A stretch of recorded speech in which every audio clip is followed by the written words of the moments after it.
ಮೈಸೂರಿನಲ್ಲಿ ಲಂಡನ್ ಮಾದರಿಯ little free library. ಓದುವ ಸಂಸ್ಕೃತಿಗೆ ಹೊಸ ಉಸಿರು.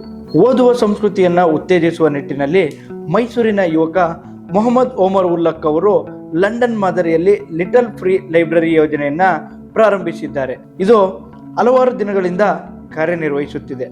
ನಗರದ 3 ಪ್ರಮುಖ ಸ್ಥಳಗಳಾದಂಥ ಕುವೆಂಪು ನಗರ, ಬುಕ್ಸ್ ಮತ್ತು ಬ್ರೂ ಲೈಬ್ರರಿ ಹಾಗೂ ಗೋಕುಲಂಗಳಲ್ಲಿ ಈ ಸಣ್ಣ ಸೃಜನಾತ್ಮಕ ಪುಸ್ತಕಾಲಯಗಳನ್ನು ತೆರೆಯಲಾಗಿದೆ.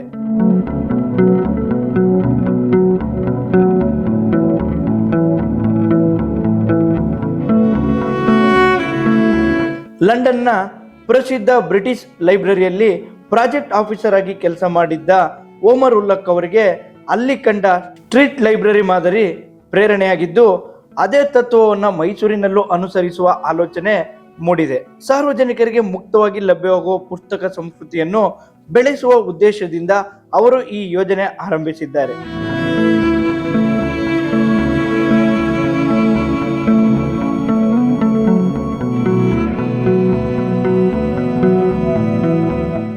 ರಸ್ತೆ ಪಕ್ಕದಲ್ಲೇ ಸುಂದರವಾಗಿ ನಿರ್ಮಿಸಲ್ಪಟ್ಟ ಈ ಲೈಬ್ರರಿಗಳಲ್ಲಿ ಕನ್ನಡ ಮತ್ತು ಇಂಗ್ಲಿಷ್ ಭಾಷೆಯ ಕತೆ, ಕಾದಂಬರಿ, ಕವನ, ಜೀವನ ಚರಿತ್ರೆ ಹಾಗೂ ಪ್ರೇರಣಾದಾಯಕ ಪುಸ್ತಕಗಳು ಲಭ್ಯವಿದೆ.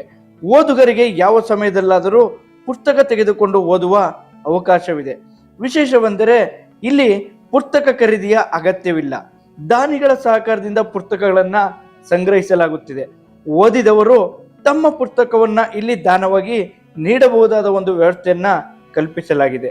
ಈ ಕಾನ್ಸೆಪ್ಟ್ US ನಲ್ಲಿ 2009 ಶುರುವಾಯಿತು. ಅಲ್ಲಿ ಮನೆ ಆಚೆ ಒಂದು ಡಬ್ಬಿ ಇಟ್ಟು ಅದರಲ್ಲಿ ಬುಕ್ ಎಕ್ಸ್ಚೇಂಜ್ಗೋಸ್ಕರ ಅವ್ರು ಶುರು ಮಾಡಿದ್ರು. ಅದಾದ ನಂತರ ಅದು ಸುಮಾರು ಒಂದು 100 ದೇಶಗಳಲ್ಲಿ ಒಂದು 200,000ಕ್ಕಿಂತ ಹೆಚ್ಚು ಪುಸ್ತಕ ಪೇಟಿಗಳು ಈ ಥರ ಕೂರಿಸಿದ್ದಾರೆ. ಮೈಸೂರಲ್ಲಿ ಇದು ಇಂಥ ಮೊದಲನೇ ಬಾರಿ ಮಾಡಿರೋದು. ಸೊ ನಾನು ಇದು ನೋಡಿದ್ದು, ನಾನು ಲಂಡನ್ ಮತ್ತು ಲೀಡ್ಸಲ್ಲಿ ಕೆಲಸ ಮಾಡ್ತಿದ್ನಲ್ಲ, that is the first time ನಾನು ಇಂಟ್ರ್ಯಾಕ್ಟ್ ಮಾಡಿದ್ದೆ ಅದ್ರ ಜೊತೆಗೆ.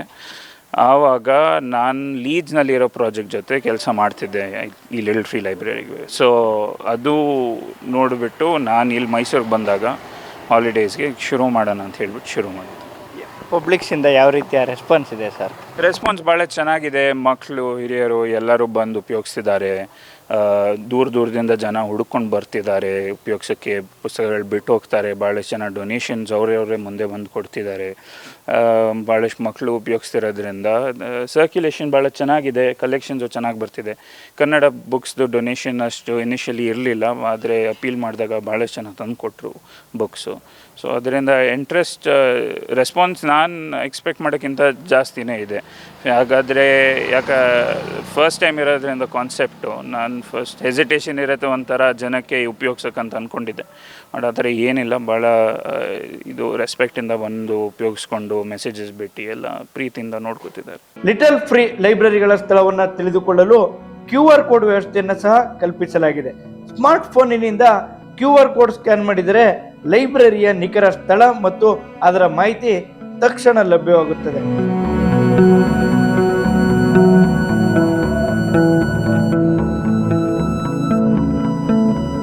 ಈ ಹೊಸ ಪ್ರಯೋಗವು ಓದುವ ಪ್ರೇಮಿಗಳಲ್ಲಿ ದೊಡ್ಡ ಮೆಚ್ಚುಗೆ ಗಳಿಸಿದ್ದು, ರಸ್ತೆ ಬದಿಯಲ್ಲೇ ಪುಸ್ತಕ ಓದುತ್ತಿರುವ ನಾಗರಿಕರನ್ನು ಈಗ ನಾವು ಮೈಸೂರಿನಲ್ಲಿ ಕಾಣಬಹುದು. ಓದು ಒಂದು ಅಭ್ಯಾಸವಲ್ಲ, ಅದು ಜೀವನದ ಬೆಳಕು ಎಂಬ ಸಂದೇಶವನ್ನು ಸಾರುವ ಉದ್ದೇಶದಿಂದ ಆರಂಭವಾದ ಈ ಲಿಟಲ್ ಫ್ರೀ ಲೈಬ್ರರಿ ಯೋಜನೆಯನ್ನು ಮುಂದಿನ ದಿನಗಳಲ್ಲಿ ಮೈಸೂರಿನ ಇನ್ನಷ್ಟು ಪ್ರದೇಶಗಳಿಗೆ ವಿಸ್ತರಿಸುವ ಯೋಜನೆಯೂ ಕೂಡ ಇದೆ. ನಾಗರಿಕ ಅಭಿಪ್ರಾಯದಲ್ಲಿ ಮೈಸೂರಿನ ಸಾಂಸ್ಕೃತಿಕ ಚೈತನ್ಯಕ್ಕೆ ಈ ಯೋಜನೆ ಹೊಸ ಉಸಿರು ತುಂಬಿದೆ. ಕ್ಯಾಮ್ರಾಮನ್ ಸಂಜಯ್ ಜೊತೆ ಅನಿಲ್ ರಾಜಸ್ಯಂ, ಪ್ರಜಾನುಡಿ, ಮೈಸೂರು.